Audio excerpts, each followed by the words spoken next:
What is going on, guys? Jack here, and welcome to episode 83 of the Bristol Rovers career mode series. And yes, we are back with this, but it's only going to be for a couple of episodes, as you guys did want to see the end of the season. It's a little bit silly of me, really, to start the Inter career mode series without, finishing the season off first. So that's what we're going to go back and do first of all. And I want to thank you for the support you did give me on the last episode. If any of you are the Inter career mode fans, do not worry, it will be back very soon. I reckon I'll have an upload on Monday, or maybe even Sunday, to be honest with you, tomorrow, because at the moment I'm trying to finish off the season. I'm going to be doing it in 2 episodes, so hopefully you guys enjoy that. And if you can smash that like button, that'll be greatly appreciated, as these are quite long episodes. There's quite a few games in these episodes, and you could call it a special kind of marathon double episode. I don't know what you want to call it, but anyway, we are going to be finishing off the end of the season, and there's only a few games left. I think there's about 10 games left, so there's not that many games left anyway. And we're going into the first game here against Norwich City in the Barclays Premier League. We're currently in a really good position, actually. We're in 8th position. We're ahead of Arsenal. We're ahead of Bolton. We're doing pretty decent. We're certainly, absolutely smashing the objectives that we had. And, some of the objectives that we did have were stuff like, finish, I think it was like finish in the round of 16 of the Cup, and we've absolutely obliterated that. We've got to the FA Cup semi-final, which is going to be in this episode, and we've also not got relegated as well. We've guaranteed that if we win this match, I think, against Norwich, we're guaranteed to not get relegated, which is absolutely fantastic. But anyway, we shouldn't be worrying about that. We should be worrying about trying to score some goals. And we get a first chance here, and it's Ryan Brunt on the end of a cross. And of course, he's going to put that into the back of the net. He's absolutely ridiculous. And I think he just needs to get nerfed on this game, because he's just scoring so many goals. If you see how many goals he scored to all of my other players, I might show the stats at the end of the season, but it's ridiculous. It's like something like Ryan Brunt has scored like 90% of my goals. And I just can't believe it, He's really been in great form, and almost there getting a goal there, but it just goes wide of the post. That would have been a fantastic goal.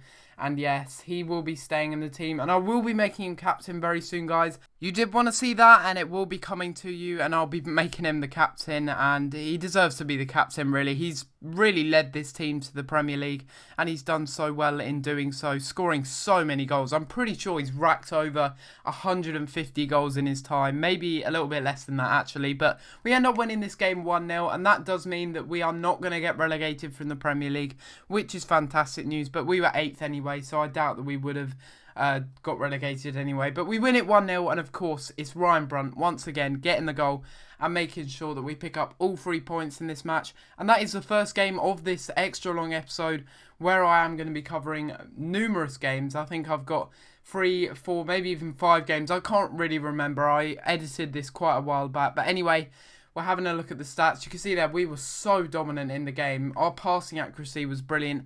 Our possession was good. Our shot accuracy, it's just all good. The team is doing very, very well, but I still want to make some improvements next year.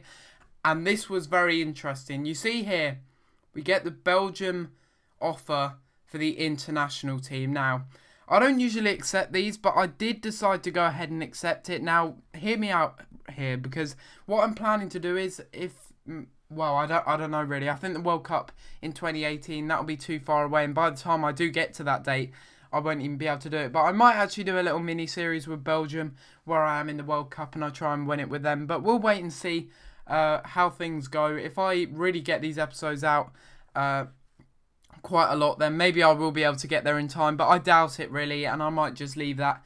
But it might be a missed opportunity. Let me know what you think in the comments down below, guys, if you want me to do a little mini-series with Belgium. But I think that would be a really good thing to do, just a little mini-series alongside the Bristol Rovers career mode series. But of course, we've got the Inter Milan career mode, and we are going to be doing 1 season of that before we come back to this career mode.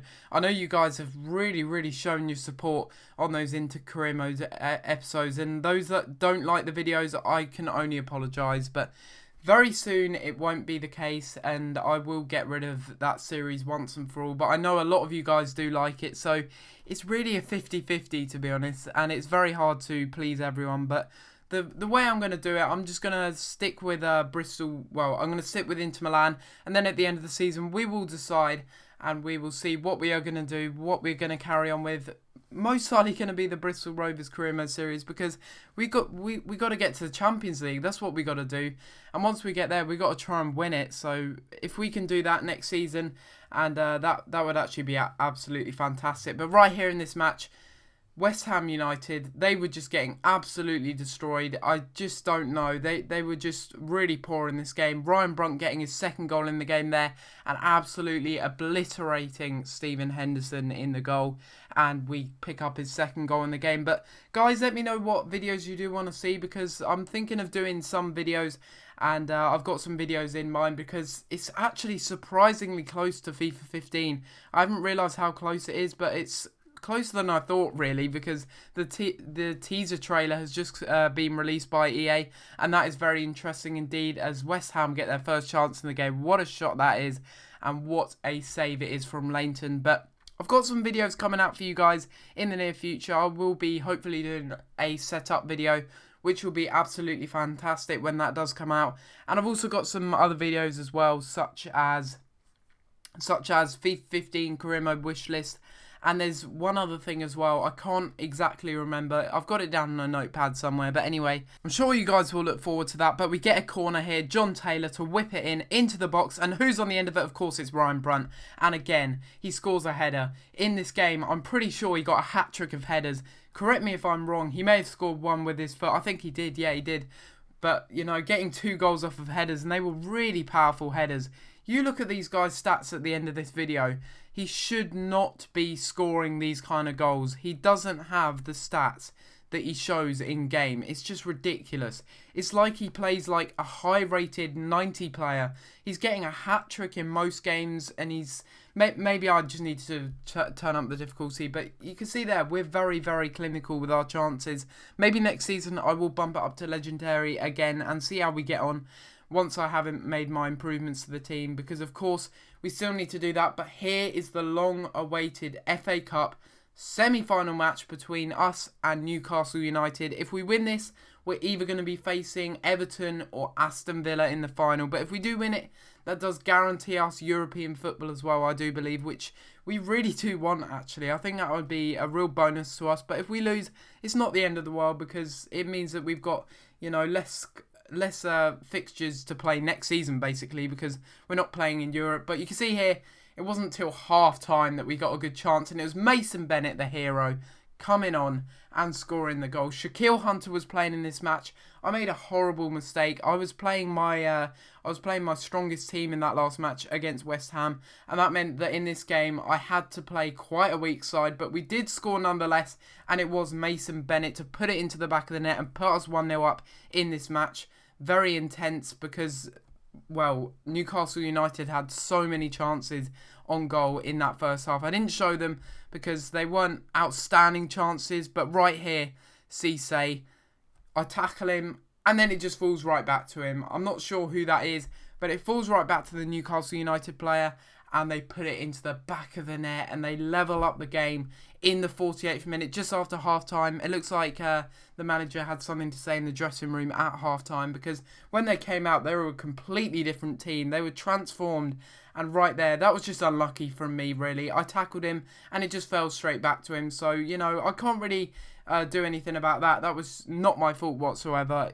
It was a player being there in the right place at the right time. But in the 105th minute, it wasn't until extra time. We went into extra time in this match. Ryan Brunt had a shot, but unfortunately it was saved on the volley by Tim Krul, and we went into penalties, and we start things off very badly here. Really badly indeed. I didn't think we'd be able to miss that one, but to be honest with you, sometimes with penalties, I don't know if you get this, but sometimes with penalties they lag a little bit, or they go a little bit too fast. So I have sped this up if you are wondering, because no one wants to see us waiting around, because I was actually quite tense at that moment in time. So it did take me a while to do the penalties, but you can see there, the Newcastle United player, he just chipped me, and he just completely humiliated me. But we really did need to get back into it. Luckily, we did score our first penalty there, and then we did make a heroic save. What a save that was from Leighton.